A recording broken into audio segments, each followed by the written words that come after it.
ओम नमः शिवाय। शिव जी सदा सहाय। ओम नमः शिवाय। गुरु जी सदा सहाय। गुरु जी के चरणों में कोटि कोटि नमन। जय गुरु जी। संगत जी, संगत जी, गुरु जी कहते हैं कि कोई भी सत्संग हमें अधूरा नहीं छोड़ना चाहिए, उसे हमें पूरा सुनना चाहिए, तभी हमें ब्लेसिंग्स मिलती हैं। सत्संग सुनने से हमें अपने कई सवालों के जवाब मिलते हैं संगत जी। तो क्या पता हमें सत्संग सुनने से गुरु जी कौन सी ब्लेसिंग ब्लेस कर दें, तो इसीलिए हमें अपना सत्संग पूरा सुनना चाहिए।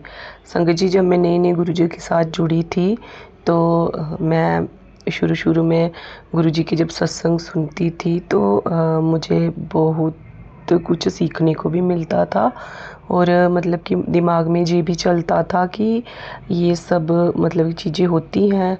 कई बार फ़ोन में मैसेज आ जाते थे, फिर वही मैसेज सच भी होना शुरू हो जाते थे। फिर धीरे धीरे धीरे मतलब कि गुरु जी के लिए आस्था और बढ़ गई कि गुरु जी इतनी जल्दी सुन लेते हैं कि इस कलयुग में भी ऐसा कोई है जो इतनी जल्दी हमारी सुन लेता है।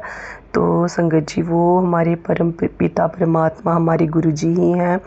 गुरु जी बहुत बड़ी डिवाइन पावर है संगत जी। ये गुरु जी की संगत ही जानती है कि गुरु जी कुछ भी कर सकते हैं, उनके लिए कुछ भी इम्पॉसिबल नहीं है। बस गुरु जी कहते हैं कि जब भी मेरी शरण में आओ तो एक नेक इंसान बन के आओ। कभी किसी के लिए घृणा का भाव नहीं रखना है, कभी किसी के लिए बुरा नहीं सोचना है, एक अच्छा इंसान बनना है। क्योंकि संगत जी, हम हमारी आत्मा में ही परमात्मा का वास होता है। तो अगर हमारी आत्मा ही शुद्ध नहीं होगी, कहने का भाव ये है कि हम अगर हमारे मन में दूसरों के लिए घृणा, जलन, ईर्ष्या है ना, ये सब द्वेष हैं हमारे मन में, दूसरों को लेके हम मन में रंजिश रखते हैं, ये ऐसा है वो वैसा है, तो संगत जी ये सब चीज़ें छोड़ देनी चाहिए। क्योंकि हमारे गुरुजी कहते हैं कि जो भी रिश्ते तुझे इस जन्म में मिले हैं तो वो तेरे अपने ही कर्म हैं। क्योंकि जो रिश्ते हमें मिले हुए होते हैं संगत जी, अच्छे या बुरे जितने भी है, कोई भी चलो बुरा तो नहीं होता, लेकिन कुछ रिश्तों में हमें दुख बहुत मिलता है, कुछ रिश्तों में हमें सुख बहुत मिलता है ना। कि रिश्तों में पराए लोग ही हमें मतलब कि अपना अपना बना लेते हैं। कई बार ऐसा होता है कि अपने भी पराए बन जाते हैं संगत जी। तो ये सब कर्म का खेल है, कर्म की गति न्यारी होती है संगत जी। जो हमारे कर्म होते हैं वो हमारा पीछा कभी नहीं छोड़ते। अगर एक जन्म में हमारे कर्म हमने मतलब कि पूरे नहीं भोगे तो हमें हमारा पीछा वो अगले कई जन्मों तक करते रहेंगे जब तक हम उनका भुगतान नहीं कर देते। तो जो रिश्ते नाते मतलब कि जो हमें मिले हुए हैं, जो हमें सुख दुख के रूप में हम झेल रहे हैं, जो कर्म कर रहे हैं, जो हमारा जीवन चल रहा है संगत जी, तो वो हमारे पिछले जन्मों के ही कर्म हैं। तो इसीलिए हमें कोशिश करनी चाहिए कि हमसे इस जन्म में कुछ ऐसी गलतियां ना हो कि जिसके लिए हमें बार बार इस पृथ्वी पर आना पड़े कर्म भुगतने के लिए। संगत जी, अच्छे कर्म करिए। क्योंकि जो इंसान अच्छे कर्म करता है, मन में किसी के लिए बुरा भाव नहीं रखता है ना, गुरु जी पे भरोसा रखता है, तो फिर गुरु जी का ही होके रह जाता है। तो उस वह जन्म मरण के बंधन से छूट जाता है, वो अपने गुरु जी के पास ही रहता है संगत जी। तो वो गुरु जी का इतना प्यारा बन जाता है संगत जी। इसीलिए गुरु जी कहते हैं सरबत दा भला करो। सरबत दा भला मतलब सरबत का भला जब हम करते हैं तो इससे हमारा ही भला होता है। क्योंकि जैसे हम मतलब कि अगर हम मतलब कि सृष्टि का भी एक नियम है कि जो भी चीज़ें हम मतलब कि किसी को देते हैं है ना, देते हैं, चाहे हम प्यार देते हैं, सम्मान देते हैं, चाहे किसी को धन देते हैं, चाहे किसी को हम किसी भी तरह से हेल्प करते हैं, तो वो हमें 4 गुना होके वापस मिलती हैं। तो इसीलिए हमें कोशिश यही करते रहना चाहिए कि हम किसी को कुछ अच्छा ही दें ताकि वो हमें अच्छाई के रूप में ही वापस मिले। तो संगत जी, अब मैं यहीं से पहले अपना सत्संग थोड़ा सा छोटा सा शेयर करूंगी, उसके बाद मुझे एक संगत गुरु जी की संगत ने रिकॉर्ड करके भेजा है, वो भी मैं शेयर करूंगी संगत जी। तो ये सत्संग है मेरे दीदी के बेटे का संगत जी।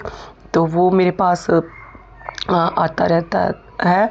तो मेरी दीदी ने मुझे बहुत बार बोला कि इसकी कहीं जॉब लगा दो, तो ये पढ़ रहा है, मैं चाहती हूँ साथ साथ में ये काम भी करे।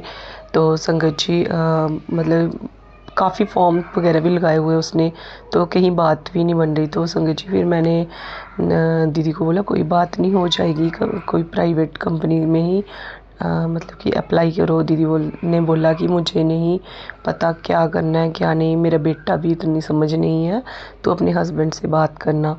तो संगत जी मैंने हस्बैंड से बहुत बार बात की थी। एक्चुअली वो बेचारे बहुत बिज़ी रहते हैं ऑफिस के काम से रिलेटेड, तो उनके पास इतना टाइम भी नहीं होता, तो ज़्यादातर घर से बाहर ही रहते हैं। फिर भी मैं उनको बोलती रहती थी इसका मतलब कुछ करवा दो। तो संगत जी वो बोलते थे कोई नहीं करवाऊँगा। बहुत बार मतलब बोलते थे उनको, और मतलब बहुत रिस्पॉन्सिबिलिटी होती है ऑफिशियली, तो वो भूल जाते हैं। तो संगत जी फिर मैंने ना उसको लड़के को गुरुजी की एक ब्लेसिंग्स ब्रेसलेट दी थी। तो मैं वो अभी मेरे ख्याल 20-25 दिन हुआ उसे दिए हुए। तो संगत जी मैंने उसको ये इस विश्वास के साथ दी थी कि गुरुजी इसके लिए कुछ अच्छा करेंगे, जो इसकी रुकावटें हैं वो दूर हो जाएंगी। तो संगत जी मैंने गुरुजी से प्रे भी की थी, गुरुजी इसका कोई काम बना दो। तो संगत जी अभी उसको ब्रेसलेट डाले थोड़े ही दिन हुए थे, तो मेरे हस्बैंड ने खुद ही बोला कि उसको बुला लो, तो मैंने इसका इंटरव्यू करवाना है कहीं। तो संगत जी जब उसका इंटरव्यू करवाया तो उसको कोई इतनी नॉलेज नहीं थी, तो वो इनका मेरे हस्बैंड का फ्रेंड ही था जिसने उसका इंटरव्यू लिया था। तो उन्होंने मेरे हस्बैंड को बोला कि आप इसको थोड़ी सी ट्रेनिंग दिलवा दो, तो उसके बाद देखते हैं फिर इसका क्या करना है। तो संगत जी फिर मेरे हस्बैंड ने उनके ऑफिस में जो लड़के काम करते हैं तो उनसे ट्रेनिंग दिलवाई उनको। उस लड़के को काफ़ी नॉलेज हो गई थोड़े दिनों में ही, तो उसको सब समझ आ गया। तो संगत जी आज उसका इंटरव्यू था, तो फिर जब वो जा रहा था तो मैंने उसको गुरुजी का ब्रेसलेट डाला और गुरुजी को बोला गुरुजी मेरी दीदी इसकी बहुत टेंशन लेती है, तो प्लीज़ इसका आज ये काम बन जाना चाहिए। तो संगत जी जिसने इंटरव्यू लेने आना था तो वो मेरे हस्बैंड का फ्रेंड है, वो मतलब कि बाहर जॉब करता है, मतलब बाहर है कंपनी उसकी पंजाब में, तो वो उधर से आया हुआ था। तो फिर उसने मेरे हस्बैंड को बोला कि मैं नहीं आ पाऊँगा, अगर तुझे लगता है कि ये कैपेबल है जॉब के लिए तो कोई बात नहीं, मैं इसको सिलेक्ट कर लेता हूँ। तो फिर उसने ओके बोल दिया। तो अभी उसने बोला है कि ये इसका इंटरव्यू तो खुद ही ले ले, तो फर्स्ट से फिर इसकी जॉइनिंग करवा दूंगा मैं। तो संगत जी देखिए गुरुजी कितनी जल्दी सुनते हैं। तो मेरी दीदी की टेंशन भी सॉल्व हो गई, क्योंकि दीदी मुझे बार बार तंग करती थी, बेचारी बहुत टेंशन लेती थी कि इसका कुछ करो है ना, जॉब के रिलेटेड। चलो साथ साथ में पढ़ाई भी करे और जॉब भी करे, क्योंकि वो इग्नू से पढ़ रहा था, तो ऐसे फ्री में ही रहता था, कभी लड़कों के साथ कभी बाहर। तो उनको ये चीज़ें पसंद नहीं थी, तो उन्होंने सोचा चलो बिज़ी लाइफ हो जाए और साथ में सीखने को भी बहुत कुछ मिल जाता है संगत जी। तो हमारे गुरुजी इतने प्यारे हैं, इतने प्यारे हैं, उनको जो भी बोलो वो कर देते हैं पूरा संगत जी। लेकिन मैं गुरुजी से अपने लिए कभी कुछ नहीं मांगती, बस मुझे किसी की परेशानी मैं नहीं देख सकती। जो भी मुझे बोलता है ऐसे ऐसे मेरी टेंशन है अपने गुरुजी को बोलना, तो मैं उनको ये बोलती हूँ कि गुरुजी खाली मेरे नहीं है, गुरुजी सबके हैं, गुरुजी सबकी सुनते हैं। तो संगत जी फिर मैं उनके लिए प्रे कर देती हूँ, मेरे गुरुजी सुन भी लेते हैं। तो संगत जी ये सत्संग इतना ही था। तो अभी मैं एक संगत दीदी का सत्संग शेयर कर रही हूँ, इसे ध्यान से सुनिए। जय गुरु जी, शुक्राना गुरु जी। संगत जी मैं अपनी सिस्टर का सत्संग शेयर करना चाहती हूँ, आप सुनना और मंत्र जाप से स्टार्ट करूँगी। जय गुरु जी, शुक्राना गुरु जी। ओम नमः शिवाय, शिव जी सदा सहाय। ओम नमः शिवाय, गुरु जी सदा सहाय। मेरी सिस्टर है, वो बहुत बीमार थे, वो हॉस्पिटल जा रहे थे, तो रास्ते में इतना तूफ़ान आ गया। वो मेरे को कहने लगी कि ना कि तू भी आ जा। मैंने कहा मैंने नहीं आना, ये तूफ़ान आ रहा है।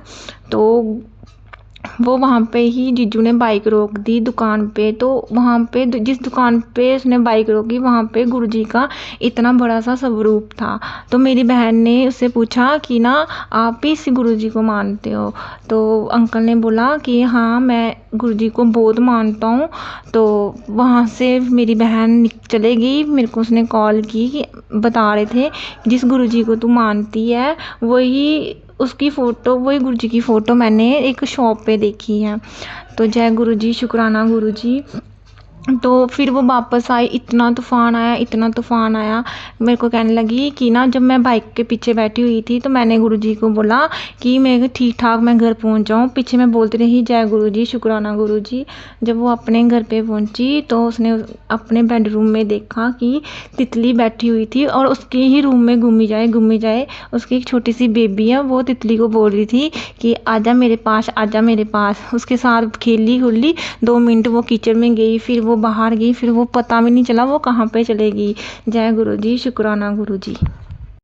संगत जी, ये आप गुरुजी की संगत का एक छोटा सा सत्संग सुन रहे थे, लेकिन ये इस सत्संग में बहुत डिवाइन ब्लेसिंग्स हैं संगत जी, कि कैसे तूफ़ान आ रहा था तो उसके जीजू ने पहले दुकान के पास बाइक लगाई, फिर उधर गुरुजी का स्वरूप लगा हुआ था। गुरुजी ने उनको दर्शन दे के उसी टाइम ब्लेस कर दिया था। तो फिर वो आसानी से घर भी पहुंच गए। तो घर में पहुंचने के बाद भी गुरुजी ने उनके घर में बटरफ्लाई रूप में दर्शन देके उनको अपनी प्रेजेंस फील कराई। तो संगत जी, हमारे गुरुजी ऐसे हैं, अगर उन पे भरोसा करेंगे तो वो हमारा भरोसा कभी नहीं तोड़ते संगत जी। इसीलिए कहते हैं कि जब भी घर से निकलिए तो गुरुजी को साथ लेकर जाइए। तो संगत जी, मैं जब भी घर से बाहर जाती हूँ मैं बोलती हूँ गुरुजी मैंने वहाँ जाना है तो आप प्लीज़ मेरे साथ चलिए। तो संगत जी, मैं जहाँ भी जाती हूँ अपने गुरुजी को अपने साथ लेके जाती हूँ, तो मुझे कभी भी प्रॉब्लम नहीं होती, कोई परेशानी नहीं होती।